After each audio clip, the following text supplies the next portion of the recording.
it's not backed by nothing. That's why shit. If you notice stuff going up, gas go up, groceries grow up because they gotta pay more to ship that shit. You gotta pay the people that's shipping it. The whole chain of command, everything goes down, but stuff goes up when it comes to them finances. And the United Cost of living going up because of wood and metal. Shit, water gonna be like gold in a minute because hey, out there on the West Coast, they running out of water. States thinks that it's a rational solution to go in and bomb and starve anyone who does not bow down to them. In any case where they don't like anyone, the instant call to action is to sanction them and to bomb them. And since Iran is now pivoting or do like they did in Haiti. towards the east and has signed a historic trade agreement with the Chinese government, the United States should be trying to get Iran back onto some sort of deal so that it can sort of create a counterbalance in the area to combat China's growing influence. Oh, and let me go to this. I said I wasn't gonna go to this since he spoke on China. This how they coming over there. This is what they talking about in the media.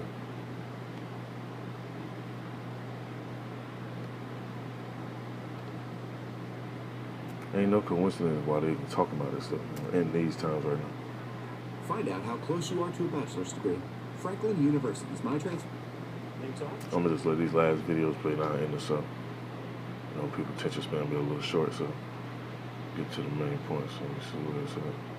Ghana said they will nuke Japan off the face of the earth if Japan tries to stay. It says China threatens to nuke Japan if country intervenes in Taiwan conflict. And they're not playing either, man. They spend all this money on weaponry, not just to put it in no damn museum. They'll go sit it in the house or turn it to a fucking lawn chair. They want to use this shit. Stand up for Taiwan. And you know who's gonna put the spirit on it to use it? Yeah, that's who's gonna put the spirit on it to use it. Let me pull this up the preset.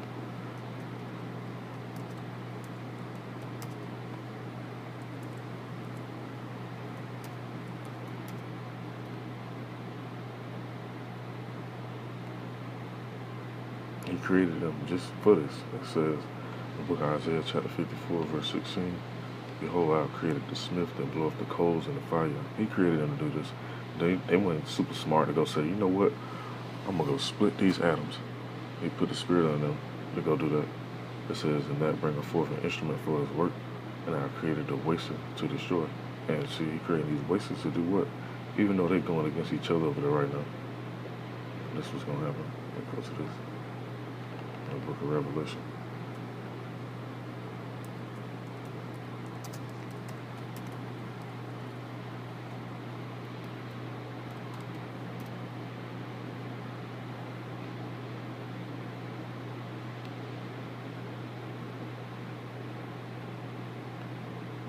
It's the book of Revelation, chapter 16. Read on down through this.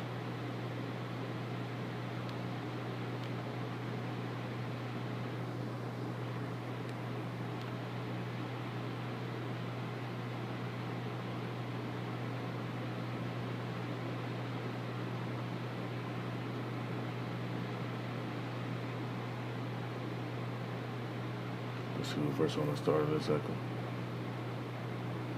You saw that verse 12, it says, and the sixth angel poured out his vial upon the great river Euphrates, and the water thereof was dried up, and that the way of the kings of the east might be prepared. It says in verse 13, and I saw three unclean spirits like frogs come out of the mouth of the dragon, and out of the mouth of the beast, and out of the mouth of the false prophet, for they are spirits of devils working miracles, which go forth to the kings of the earth and of the whole world to gather them to the battle of that great day of Yahweh Almighty. Behold, I come as a thief. Blessed he that watcheth and keepeth his garments, lest he walk naked, and they see his shame. And he gathered them together in a place called in the Hebrew tongue Armageddon. And they getting gathered right now. They over there in this region. The Gulf of Oman on fire. South China Sea. Let me go down to this one real quick. It's the last video I'll pull and end this off. If you live in a qualified zip code, It says India and Germany sends warships to trouble South China Sea.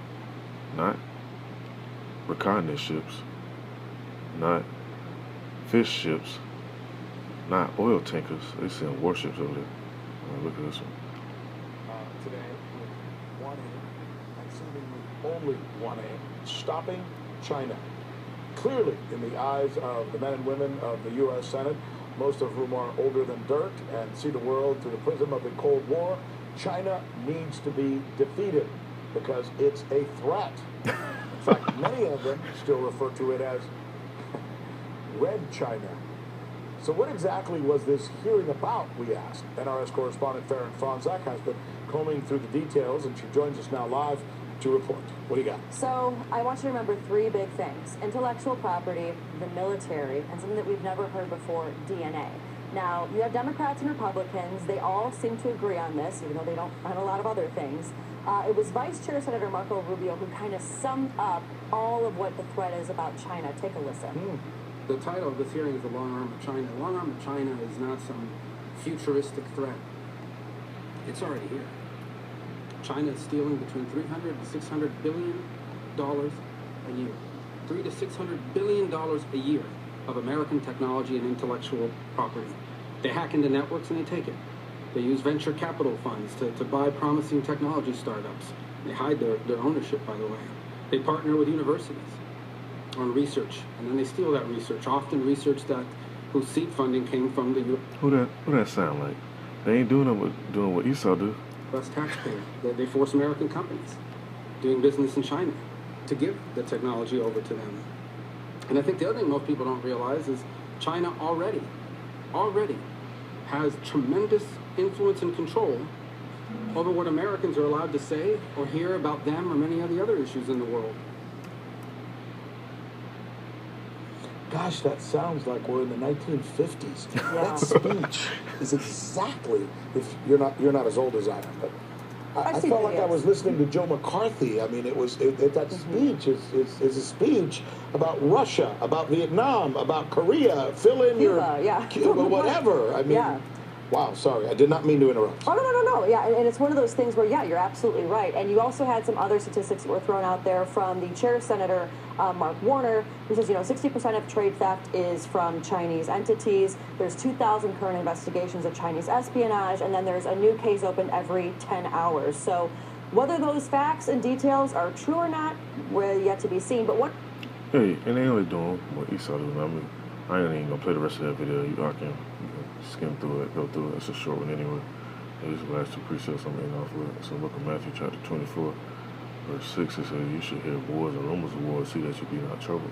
All these things must come to pass, but the end is not yet. And it's coming real soon. It said no next 50 years should either. It says the book of Habakkuk, chapter 2, verse 5. It says, let's see, which one I'm going to over there. You know what? I'm going to read on down a few verses out of this and I'll end this up.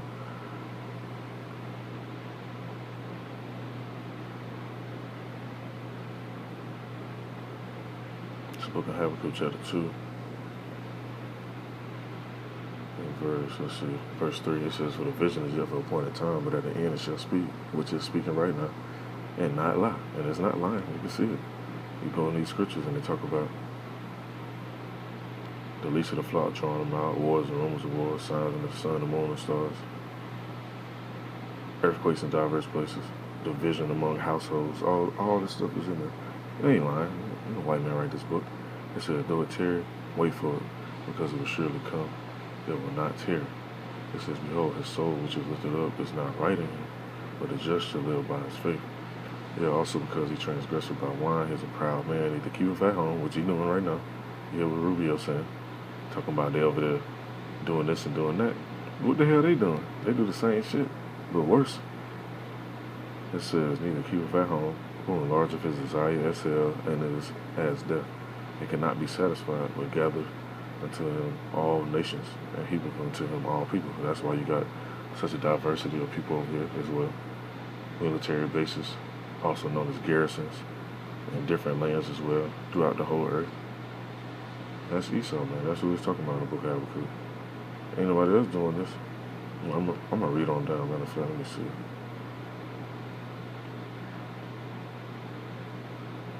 I was just gonna put on 3 verses where there's so much in here, I can just go on and on. It says, in verse 6, shall not all these people take up a parable against him? And that's what they doing. China, Iran, the main top militaries, they doing it. But the other smaller ones, they gonna follow suit because they gonna see, okay, they doing it. We don't like them too. Just like when you see a bully in school, or you get somebody bold enough to stand up to the bully, and then guess what? Everybody else, they come whoop that bully ass too. It says in a proverb against him, it says, "Woe to him that increaseth that which is not his." And you look at this land, who really was here first? The crops. Who really owned the fields? The gold and stuff over here. Prior to the transatlantic slave trade, when you had other tribes over here, Solomon was sending ships over here already to get gold and stuff anyway. They already had a trade route established. Let me go down some more.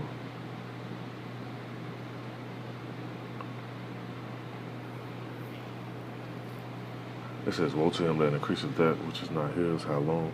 And to him that layeth himself a thick clay. Shall they not rise up suddenly, that shall bite thee, and a weight that shall vex thee, and thou shalt be for booties unto them." And which don't be simple. That's talking about spoil. Whenever you come up on somebody else's goods. Now verse 8 it says, "Because thou hast spoiled many nations, all the remnant of the people shall spoil thee, because of men's blood, and for the violence of the land of the city, and of all that dwell therein. Woe to him that conveyeth an evil covetousness to his house, that he may set his nest on high, that he may be delivered from the power of evil." And that's what they do, man. Do a little sneaky shit so they can just duck off and go hide underground, and go hide up in a big ass mansion somewhere in the mountains or something, or a big ass one of those Empire State type buildings, skyscrapers and shit. That's what I was looking for. Let me go down some more in verse 10. It says, "Thou hast consulted shame to thy house by cutting off many people."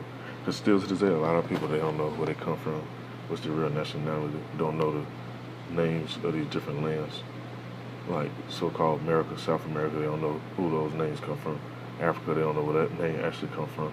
Canada, all these different names, they don't know the original names of that land. And when you know that, then you'll know who those people actually descend from. It says, "And has it sinned against thy soul? For the stone shall cry out of the wall, and the beam out of the timber shall answer it. Woe to him that buildeth a town with blood, and establish a city by iniquity." This whole country was built with blood and iniquity. So what the Most High gonna do? He got to do what he said he was gonna do. It says, "Behold, is it not of the Lord of hosts that the people shall labor in the very fire, and the people shall weary themselves for very vanity?" And that's what you see going on. I've been hearing so many people, "Oh, I'm tired, I'm stressed out," all for vanity anyway. It says, "For the earth shall be filled with knowledge of the glory of the Lord, as the waters cover the sea." It says, I'm just end this off with the rest of this chapter anyway. It says, "Woe unto him that giveth his neighbor drink, and putteth a bottle to him, and maketh him drunken also, that thou mayest look on their nakedness." And that's what Esau do. It's got the jurisdiction set up to where they give you the shit to destroy yourself, and then they judge you for the shit. That's basically what this scripture is talking about. It says, "Thou art filled with shame for glory. Drink thou also, and let thy foreskin be uncovered. The cover of the Lord's right hand shall be turned unto thee, and shameful spewing shall be on thy glory." And this, man, I can't wait to see this shit. It's like, a new movie about to come out, and you're like, man, that movie come out at the end of the year. We're going to go see that movie. We'll pre-order some tickets. Verse 17, it says, "For the violence of Lebanon shall cover thee, and the spoil of beasts which made them afraid because of the men's blood, and for the violence of the land of the city, and of all that dwell therein. What profit have the graven image, that the maker thereof have graven it, the molten image, and the teacher of lies, that the maker of his work trusted therein to make dumb idols?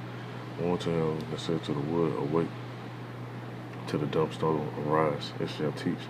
Behold, it is laid over with gold and silver, and there is no breath at all in the midst of it. But the Lord is in his holy temple. Let all the earth keep silence before him." And it ain't too silent right now.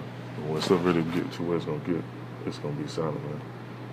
Especially when the chariots pop up with them angels in the midst of this third woe. So I just wanted to bring this up. This stuff that's been popping off these past days, and past weeks type stuff been speeding up. I don't want to reconcile. This is an edifying video. Shalom to the elect. Call all y'all about Shalom.